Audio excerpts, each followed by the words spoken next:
L'univers observable s'étend sur environ 90 milliards d'années-lumière.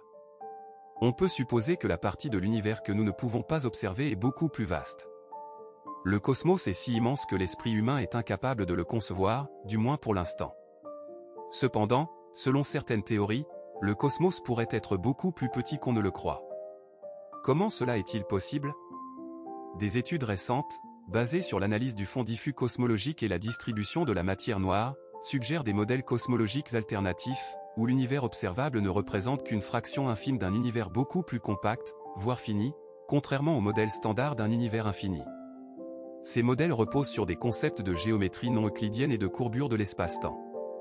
Selon les données actuelles, la partie de l'univers encore inobservable pourrait atteindre un diamètre d'environ 20 trillions d'années-lumière. Imaginez cela. Compte tenu des données dont nous disposons, on peut supposer qu'une grande partie de l'espace cosmique doit être vide, car la quantité de matière dans la partie du cosmos que nous avons explorée est relativement faible. Lorsqu'on observe le cosmos, on voit d'immenses étendues de vide glacial. Mais que se passerait-il si l'univers tenait dans un seul atome? Cela semble absurde. Ne soyez pas trop sceptiques. Cette théorie, qui ressemble à de la science-fiction philosophique, pourrait ne pas être si improbable. Pour commencer, rappelons ce que nous savons de la matière. Toute matière est composée de particules minuscules, les atomes. Ces minuscules entités constituent la base sur laquelle repose le monde tel que nous le connaissons. Les atomes sont si petits que même les instruments optiques les plus puissants ne peuvent pas réellement les voir. La microscopie à effet tunnel, par exemple, permet d'obtenir des images des atomes, mais avec une résolution limitée et des effets d'interprétation complexes. Fait intéressant, en réalité, nous ne pouvons même pas savoir avec certitude à quoi ressemble un atome. Nous ne pouvons que spéculer, en nous basant sur les données scientifiques. Bien que nous ne puissions pas voir les atomes à l'œil nu, il est prouvé qu'ils sont eux-mêmes composés de particules subatomiques plus petites, telles que les neutrons, les protons, les électrons et les quarks. Il est désormais bien établi que les atomes sont si nombreux et si petits qu'un adulte moyen est constitué d'environ 7 fois un zéro atome. Imaginez ce nombre. Or, l'atome lui-même possède une structure complexe. C'est cette structure qui permet d'envisager la théorie incroyable du micro-univers. À quoi ressemble un atome de l'intérieur? Vous vous souvenez sans doute du cours de chimie, un atome est composé d'un noyau formé de protons et de neutrons, et d'électrons qui tournent autour. Ce modèle, proposé par Ernest Rutherford en 1911, est appelé modèle planétaire de l'atome. L'analogie est frappante, le mouvement des électrons autour du noyau ressemble beaucoup au mouvement des planètes autour du Soleil. De plus, ce modèle n'a jamais été réfuté et est même confirmé par les recherches modernes, même si le mouvement des électrons est décrit par les lois de la mécanique quantique, et non de la physique classique. La plus petite particule constitutive de la matière possède donc une structure similaire à celle, rien de moins, du système solaire. Est-ce une simple coïncidence due aux lois de la physique, ou cette ressemblance cache-t-elle quelque chose de plus grand, de plus fantastique? Revenons à cette question plus tard. Essayons d'abord de répondre à la question suivante, combien y a-t-il d'électrons dans notre univers? Cela semble absurde, n'est-ce pas? Un tel nombre serait impossible à traiter même pour le plus puissant des ordinateurs, et encore moins pour le cerveau humain. Mais que se passerait-il si je vous disais qu'il n'y a qu'un seul électron? C'est l'hypothèse de la théorie de l'univers à un seul électron, proposée par le physicien américain Richard Feynman. Elle semble purement fantastique. Selon cette théorie, il n'existe qu'un seul électron qui se déplace dans l'espace et le temps si rapidement qu'il nous semble qu'il y en a une multitude. Une seule particule donnerait forme à tout ce que nous considérons comme l'univers entier. Bien sûr, cette théorie n'a pas trouvé beaucoup de partisans, mais le plus amusant est qu'en raison du principe d'indiscernabilité des électrons et l'impossibilité de distinguer expérimentalement un électron d'un autre, il est impossible de la réfuter. Quel paradoxe! Revenons à la structure de l'atome et aux théories incroyables qu'elle engendre. Essayons de répondre à la question, qu'est-ce que la taille d'un objet? Malgré le sens familier de ce mot, la notion de taille est assez énigmatique et relative. Par exemple, le monde qui nous entoure est adapté à notre taille parce que c'est nous qui l'avons construit. Mais pour les créations de la nature, ce n'est pas aussi simple.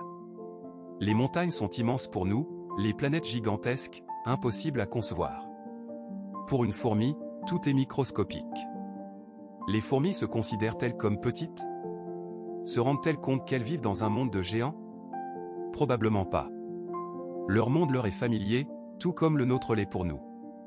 Comparé aux objets cosmiques, nous ne sommes même pas microscopiques, nous parlons d'échelles encore plus petites.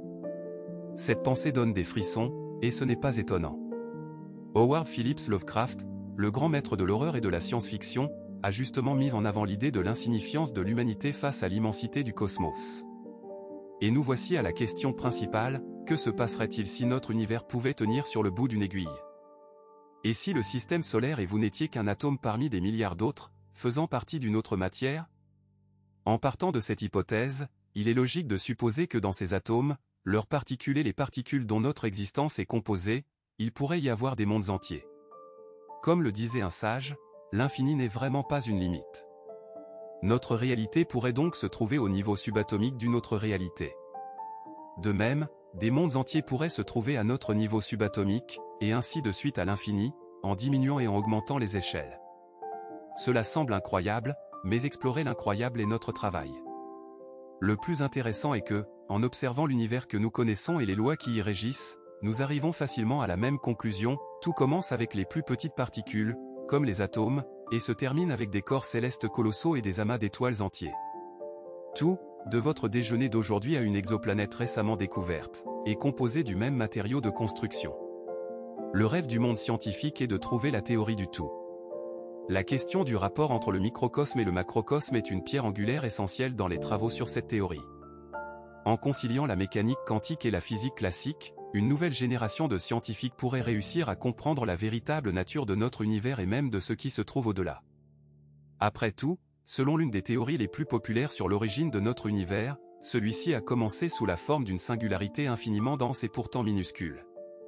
À partir de ce petit point, il s'est étendu jusqu'aux limites connues. C'est ce qu'on appelle la théorie du Big Bang, du petit au très grand. Vous trouvez aussi que cela correspond à ce que nous avons expliqué aujourd'hui sur le microcosme et le macrocosme? Oui, mais il y a une remarque importante, l'atome n'est pas équivalent à la singularité qui a donné naissance au Big Bang. Malgré sa petite taille, cette singularité contenait tout ce qui était nécessaire pour construire l'univers entier, et on ne peut pas appeler cela une origine à partir d'un seul atome. Il existe également la théorie des cordes, un excellent candidat pour la théorie du tout. L'idée générale, extrêmement complexe et sujette à de nombreuses interprétations, est que l'atome n'est pas l'objet sphérique dont nous nous souvenons de l'école, mais plutôt des cordes, ou quelque chose de très semblable. Les relations entre ces cordes vibrantes englobent presque toutes les lois de la physique classique connues, y compris la gravitation, ainsi que la mécanique quantique. Cependant, la théorie des cordes a aussi ses faiblesses. Elle explique beaucoup de choses, mais commence à s'embourber, par exemple, sur la question de la matière noire, où elle montre ses limites. Mais ne perdons pas espoir. Les scientifiques travaillent depuis longtemps à intégrer la matière noire à la théorie des cordes. À la fin de 2018, des scientifiques suédois ont publié une nouvelle version de la théorie des cordes, selon laquelle notre univers existerait à la frontière d'une bulle en expansion constante. Cette version rejette nos 4 dimensions habituelles et nous propose de considérer tout notre monde comme de simples vibrations à la surface de cette bulle. Ce qui se passe à l'intérieur de la bulle ou à distance reste un mystère. Quelle perspective! Nous ne sommes qu'une petite civilisation, dans un petit morceau de réalité, situé à la surface d'une bulle qui, elle-même, pourrait faire partie de quelque chose de beaucoup plus grand. Peut-être que tout notre monde n'est qu'un proton ou un quark, une simple petite particule de la réalité. Pourquoi ne le ressentons-nous pas? Un atome faisant partie de vos lunettes de soleil se rend-il compte qu'il n'est qu'un atome constituant le plastique? Mais est-il si important d'obtenir une réponse définitive à cette question? En fin de compte, nous ne pouvons qu'être reconnaissants que notre immense maison commune, l'univers, soit pleine de mystères aussi étonnants. Découvrir ces mystères est notre tâche, et nous espérons que vous avez apprécié.